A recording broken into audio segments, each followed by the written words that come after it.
Gerą dieną visiems, garbė Jėzui Kristui. 5 rekolekcijų diena ir šios dienos tema pagal Nuvenio šitos knygos Here and Now skyrių Prayer vadinasi kontempliuoti Evangeliją. Pradėkim trumpą maldą.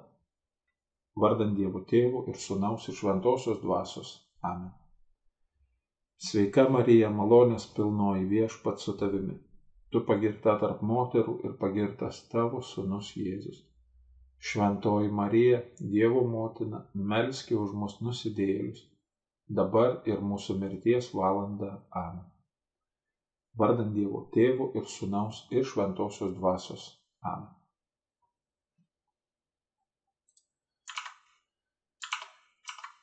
Šitą skyrelių Nuvenas pavadino kontempliuoti Evangeliją.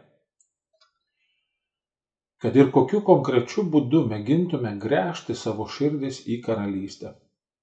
Svarbu tik tai, jog šis būdas mus priartina prie Viešpaties.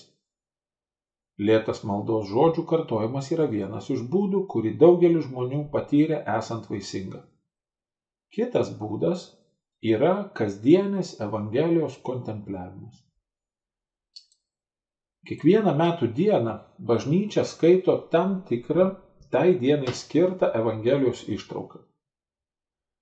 Kiekvienoje ištraukoje glūdi mums skirtas lobis. Mano gyvenime kasdienis evangelinio pasakojimo apie Jėzų skaitimas įgavo didžiulę dvasinę vertę. Skaitydavau tai dienai skirtą Evangelijos ištrauką, žvelgdamas į ją ir klausydamas jos savo vidiniu žvilgsniu bei klausa. Patyriau, kad kuo ilgiau tą darau, tuo pats Jėzus ir jo gyvenimas darėsi gyvesni manyje ir tapo mano kasdienių užsiėmimų palydovais bei vedliais. Vis dažniau pagaudavau save sakant, Evangelija, kurią skaičiau šįryt, kalba būtent apie tai, ko man šiuo metu reikia. Tai buvo kur kas daugiau nei stebėtini sutapimai. Vykstantis pokyčiai buvo susiję ne su tuo, kad kažkuris Evangelijos tekstas būtų padėjęs man išspręsti vieną ar kitą problemą.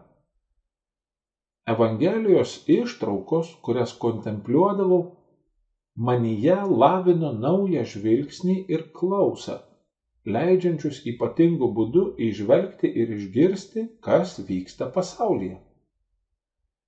Evangelija ne tiek tapo pravarti daugelio mano nerimavimų požiūrių, kiek atskleidė šių mano nerimavimų bevertiškumą ir iš esmės pakeitė mano dėmesingumo prioritetus. Kartą man teko įdėti išties daug pastangų, mėginant pagelbėti draugams, sprendžiantiems sunkumus savo santuokoje. Diena iš dienos, skaitydamas Evangelijos ištraukas, palaipsniui nušvitau, suvokęs, jog mane išties labiau traukia tapimo kompetentingų konsultantų kelias, o ne dabartiniai mėginimai padėti savo draugams pilnai atsiverti Dievo valiai, kad ir kokios būtų to pasekmės jų būsimuose gyvenimuose. Tai išvadavo mane nuo susirūpinimo, mėginant spręsti jų problemas. Tapau laisvesnis siekti gilesnio troškimo, būti gydančio Dievo įrankiu. Gali būti, kad kasdienis Evangelijos kontempliavimas yra tiesiausias kelias, leidžiantis mūsų mintis bei širdis atgręžti į karalystės siekimą.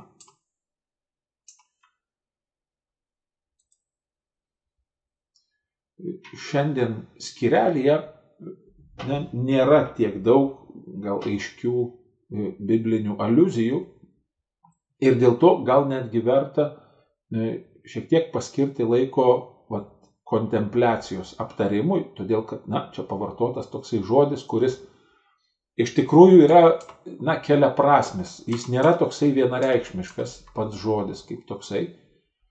Ir mes galim tokį pirmiausią skyrimą tarsi apibūdinti, kad gal netgi labiau pažįstamas yra žodis meditacija. Tai kaip čia dabar su kontempliacija jisai susijęs, kuo skiriasi meditacija ir kontempliacija. Tai čia pats paprasčiausias apibrėžimas tai turbūt būtų, kad meditacija pirmiausia yra siejama su mąstymu. Bet čia veikia mūsų protas, mūsų mąstymo galia. O kontempliacija yra susijusi su tam tikru žvilgsniu, ypatingai vaizduotės žvilgsniu. Tai yra ne tiek apmąstymas, kiek įsižiūrėjimas į tikrovę. Ir katekizmas sako, kad kontempliacija tai yra žvilgsnis nukreiptas į Jėzų, atsisakant savęs, atsisakant savo tiesos kažkokios, tai savo matymo ir regėjimas Kristaus šviesoje.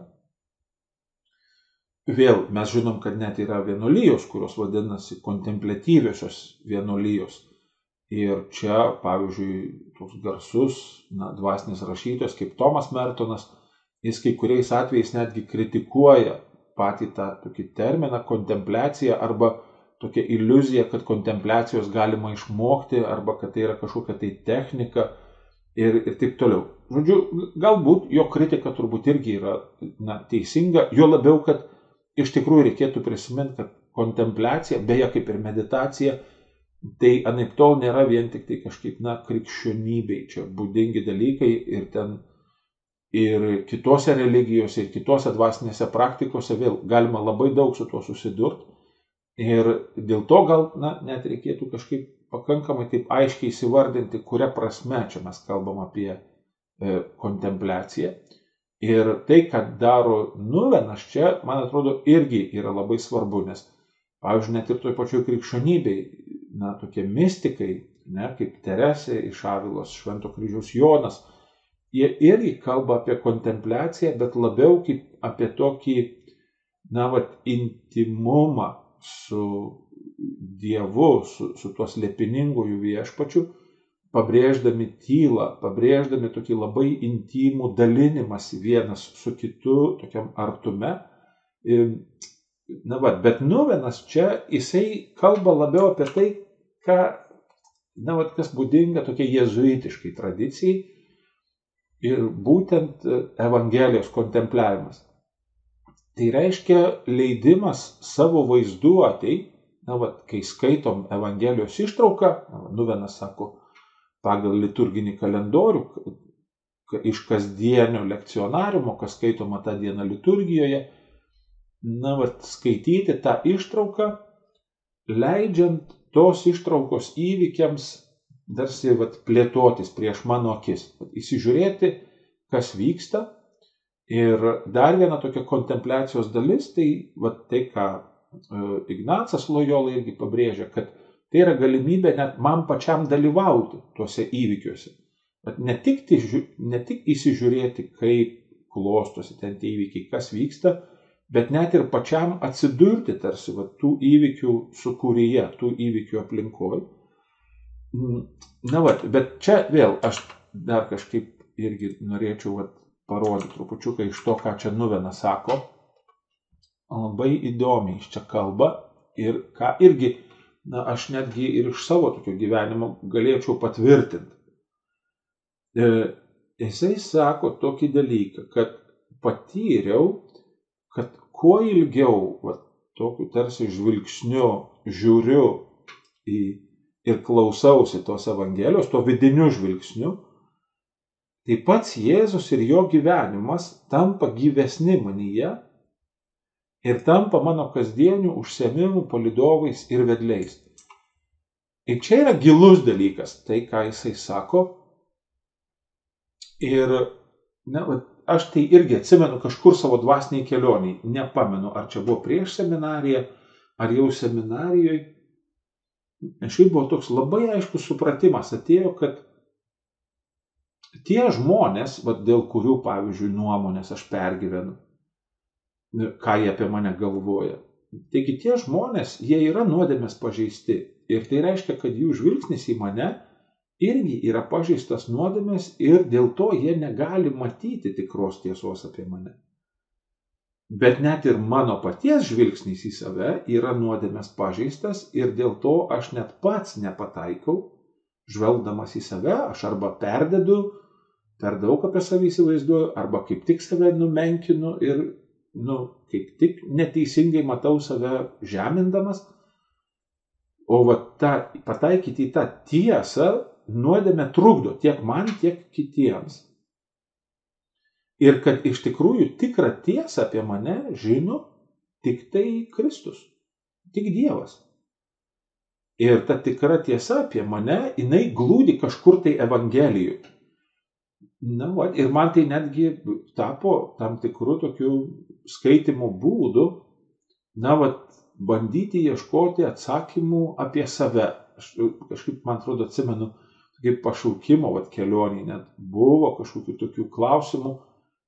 Kiek čia daug visokių tų žmonių, kiek čia visko vyksta toje Evangelijoje, o kur čia aš? O kur čia aš esu? Ir aš tada atsimenu kažkaip labai tokį supratimą, kad aš esu tas asilas, ant kurio Marija su Jėzum, aš atsimenu, dar tokia ikonėlė buvo, Tiberiados brolių tokia, kur Juozapas veda asilą ir ant to asilo sėdi Marija su Jėzum. Ir aš kažkaip tada aš tas asilas, ant kurio Marija su Jėzum joja į Egiptą, slėpdamiesi nuo Erodo. Tai jau tada kažkaip tas klausimas apie pašaukimą jau jisai buvo toks, gyvas ir ten ta vaizduotės tokia kalba labai, tarsi padėjo, pagelbėjo. Ir čia, man atrodo, tas Nuveno tekste yra svarbu. Tarsi paleisti iš rankų tą savo supratimą apie situaciją, paleisti tokį savo žvilgsnį į tą tikrovę ir pamėginti, įžvelgti, remiantis vaizduotę, remiantis ne tiek apmąstymu, kad aš čia dabar kažką racionalizuosiu, kažką suvoksiu, bet leisti tam žvilgsniui, įsižiūrėjimui į tą ištrauką, keisti mano tokius atskaitos taškus. Čia man irgi kažkaip labai tas atrodo gražu, kai jisai sako, kad tai ne tiek man tarsi davė kažkokių ten išmintingų žodžių, ar kad man ten tapo pravarti, bet tai iš esmės pakeitė mano dėmesingumo prioritetus. Į ką aš turėčiau kreipti dėmesį. Tai čia tikrai gali būti, kad kai kam tai taps irgi keliu ir, vieniems galbūt tas lėtas maldos žodžių kartojimas, leidimas tiem žodžiams skverbtis į mane, kitiems galbūt Evangelijos kontempliavimas. Ir čia vėl vaizduotė yra labai skirtinga dažnai.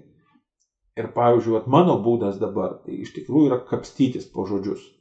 Tai mano tokia aistra net yra tapę, kad aš kartais net ne tiek visą Evangeliją, kiek kartais aš vos ne žodį toje Evangelijoje įsižiūriu, išsirenku ir aš keliauju su tuo žodžiu per Bibliją, per Evangeliją, tada man tas žodis įgauna tokį svorį toje Evangelijoje, jis apsirengia kontekstais ir tai tampa tokiu mano keliu. Bet tai vėl, anaiptol ne kiekvienam, kitam galbūt kaip tik ta vaizduotė, scena, įvykis, gestas padės įsižiūrėti, bet tai yra kelias, kurį Nuvenas mums siūlo kaip atgręžimo savo širdies į Kristaus karalystės, siekimo karalystės kelią, jisai mums siūlo.